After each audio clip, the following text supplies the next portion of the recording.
News में आपका स्वागत है। मैं हूं चेतन व्यास आपके साथ। आपको बता दें कि राजस्थान में आने वाला विधानसभा चुनाव को लेकर काफी चर्चा है, काफी उतार चढ़ाव देखने को मिला और अभी तक जिस तरह से कांग्रेस और भाजपा के प्रमुख जो प्रत्याशी माने जाने वाले थे उनमें भी काफी इस चीज को लेकर उतार चढ़ाव देखने को मिला है। लेकिन आज हम जिस मुद्दे पे और जिस चर्चा पे बात करने वाले हैं, जिस चेहरे से बात करने वाले हैं, वो अपने आप में एक चेहरा ही नहीं बल्कि जनता के बीच में एक दिलों के राज करने वाला जो चेहरा है, जो यानी कि आपको बता दें कि यहाँ से 2 बार भाजपा के विधायक रहे चंद्रभान जी आकिया साहब हमारे साथ मौजूद है और हम उनसे जानना चाहेंगे कि इनके ऊपर अभी जो चीज चल रही है उतार चढ़ाव, यानी कि हमारा टिकट भी काटी गई है और यहाँ पर जिस तरह से कार्यकर्ताओं से लेकर आम नागरिक तक चित्तौड़ की जनता में भारी रोष है टिकट को लेकर काटने के बाद। तो अपन चर्चा करना चाहेंगे किस प्रकार से आगे की रणनीति रहेगी। साहब से मिलना चाहेंगे। बहुत बहुत स्वागत है साहब आपका हमारे चैनल में। और सर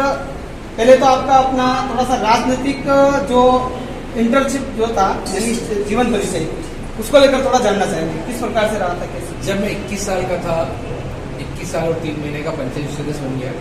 पंचायत समिति सदस्य के बाद मैं पार्टी का 22 साल के उम्र में पार्टी का मंडल अध्यक्ष बन गया प्रदेश का, और उसके बाद जीएसएस अध्यक्ष बना। जीएसएस अध्यक्ष बना 10 साल तक मैं केंद्रीय सरकारी बैंक चित्तौड़ प्रताप जिले का चेयरमैन रहा और उसके बाद मैं 2013 में एमएलए बना। 10 साल से मैं एमएलए हूँ। जिस प्रकार का यहाँ की जनता ने प्रेम दिया है, स्नेह दिया है, और उसी के कारण आज मैं जिस जगह बैठा हूँ, जिस जगह खड़ा हूँ, तो आज उसी जनता का कारण है। और जनता के सुख दुख में हर कार्यक्रम उनके साथ खड़ा रहना, और ये जो आने वाला जो घूम आया है वो आम जनता का प्यार और स्नेह के कारण आया है, और प्यार और स्नेह के कारण ही मैं अगला चुनाव लड़ रहा हूँ। तो कहीं न कहीं बात करते हैं, अभी वर्तमान में आप 2 बार विधायक रहे हैं और जनता के बीच में जिस तरह से आपकी लोकप्रियता दिखने को मिली है, सबसे बड़ी बात यह है कि जिस तरह से आपका टिकट कटने के बाद जो लोकप्रियता दिख रही है, तो अब मेरा ये कहना है कि सर आपकी आगे की रणनीति क्या रहेगी, कैसे क्या है?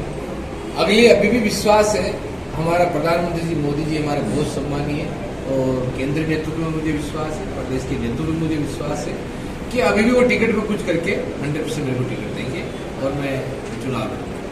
पर साहब एक चीज आकिया जी, मैं आपसे एक चीज और कहना चाहूंगा। जिस तरह से वल्लभ नगर की बात करते हैं तो कहीं न कहीं वहां पर भी इसी तरह से टिकट काटने के बाद कांग्रेस का अपना चक्का जमाए हुए हैं वहां पर भी, और टिकट का दौर कटता गया, चलता गया, कटता गया। जिस तरह से रणधीर सिंह जी बिंदर का भी कटा था, उसके बाद उदयलाल जी डांगी का कटा है, अभी हिम्मत सिंह जी जाला है वहां से। लेकिन कहीं की बात करते हैं तो वहां से कांग्रेस अपना मजबूत स्तंभ बना चुकी है। तो क्या चित्तौड़ में इस तरह से हो सकता है, कैसे क्या? यहाँ कांग्रेस को कंपटीशन में नहीं है, कांग्रेस कहीं है ही नहीं है, कांग्रेस बिल्कुल ड्रग में है और कांग्रेस उनके कर्मों से मर चुकी है। इसलिए मैं नहीं कह सकता कांग्रेस यहाँ आए। यहाँ हम चुनाव कार्यकर्ता लड़ेंगे और कार्यकर्ता के बलबूते पर हम चुनाव जीतेंगे। तो कहीं न कहीं आलाकमान से आपकी बातचीत चल रही होगी, कैसे क्या? नहीं, अभी कोई आलाकमान से बात नहीं चल रही है और नहीं मेरी आलाकमान से इस टिकट संबंधी बात हुई है, पर मेरे दिल में विश्वास है, हमारे मोदी जी भी विश्वास है, और कहीं हमारे इष्ट पे विश्वास है, और मेरी जनता पे मुझे विश्वास है। या तो मुझे पार्टी हाईकमान टिकट देगी या मेरी जनता जो बैठी है वो मुझे टिकट देगी। कहीं न कहीं बात करते हैं, अगर आलाकमान इसके ऊपर निर्णय नहीं लेता है तो जिस तरह से जनता अगर निर्णय लेती है कि आकिया साहब यहाँ के विधायक हो, तो क्या आप उसके ऊपर तैयार हैं? 100% मैं जनता के साथ खड़ा हूँ और जनता जो कहेगी उसके अनुसार करूँगा। जो मेरी ताकत है यहाँ की जनता है। कहीं न कहीं एक बात करते हैं कि भारतीय जनता पार्टी जिस तरह से अभी सुनने को मिला है कि आकिया साहब से बातचीत हुई थी कि डेंगू या फिर लोकसभा के चित्तौड़ से चुनाव लड़ने की चर्चा भी चल रही थी, तो उसके ऊपर आपका क्या कहना है, कैसे क्या? मैं नहीं तो दूसरी विधानसभा को खराब करना चाहता हूँ, नहीं मुझे लोकसभा चुनाव लड़ना है, मुझे विधायक का चुनाव लड़ना है, वो चित्तौड़गढ़ से चुनाव लड़ना है और 2023 में लड़ना है। इसलिए मैं 2023 की 5 साल से 10 साल से तैयारी कर रहा हूँ और अभी भी मैं 2023 में भी विधायक का चुनाव लड़ूंगा। मेरा ये कहना है कि जैसे भारतीय जनता पार्टी से साहब अगर आपको टिकट मिलता है तो आप तो चुनाव लड़ोगे ही, वो वहां तक ठीक है। अगर जनता आपको चुनाव लड़ाती है वहां तक भी ठीक है, आप चुनाव लड़ोगे। लेकिन इस बीच में अगर भारतीय जनता पार्टी अगर आलाकमान निर्णय नहीं लेते हैं और जनता निर्णय ले लेती है, तो चंद्रभान जी आकिया साहब का चित्तौड़ के लिए ऐसा नया काम क्या रहेगा? यहाँ की काम, यहाँ की जनता की काफी मांगे हैं, काफी आकांक्षाएं हैं। तो मैं जनता की बातों को पहले भी खरा उतरा हूँ, अभी मैं खरा उतरूंगा, और अभी भी मुझे विश्वास है हाईकमान मुझे टिकट चेंज करेगा, मुझे टिकट देगा, और मैं यहाँ की जनता के अनुसार, जनता जो कहेगी मैं उन्हें घोषणा कर चुका हूँ, बात कर चुका हूँ, मैं 101% चुनाव लड़ूंगा। मेरा सर एक चीज और कहना था कि जिस तरह से वल्लभ नगर में अभी जो राजनीति चल रही है तो वहाँ पर चौगुनी राजनीति हो गई है।